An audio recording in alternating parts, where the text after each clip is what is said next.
Проектот Македонија вработува во општина Берово се покажа како многу успешен. Имено за неполни 3 месеци од почетокот на овој проект по ослободување од придонеси за социјално осигурување, Центарот за вработување во Берово има вработено 24 лица.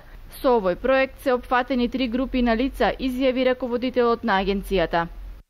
Значи со овој закон се опфатени лица до 35 годишна возраст и работодавач кој ќе вработи лице до 35 годишна возраст се ослободува од плаќање на придонеси за социјално осигурување во рок од 36 месеци со обврска вработеното лице да го чува на работа дополнително плюс уште една година, значи вкупно 4 години. Друга целна група која може да се вработи по проектот Македонија вработува се лица од 35 до 50 години. Лицата од 35 до 50 години потребно е во последните 15 години, 10 години да не биле во работен однос и работодавачот кој ќе вработи од таа целна група исто така е должен лицето да го чува на работа дополнително уште една година.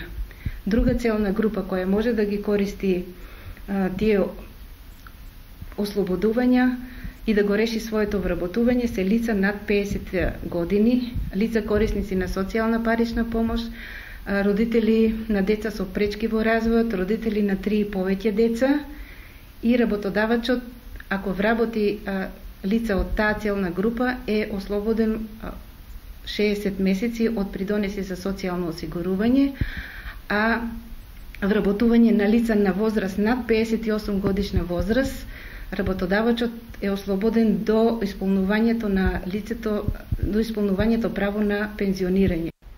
Од агенцијата апелираат до сите работодавачи добро да ги проучат можностите кои нудат голем број на корисни ефекти за самите компании, се разбира и за вработување на нови лица. За да може работодавачот да користи некој од овие мерки, потребно е најпрвен да внесе барање во Центарот за вработување и потврда од Управа за јавни приходи дека во последните 2 месеци нема неисплатени плати и придонеси. Значи тоа е условот, еден од условите да може работодавачот да аплицира по таа мерка. Инаку во Центарот за вработување во Берово до 30 јуни годинава има евидентирано вкупно 1587 активни баратели и 711 пасивни баратели на работа.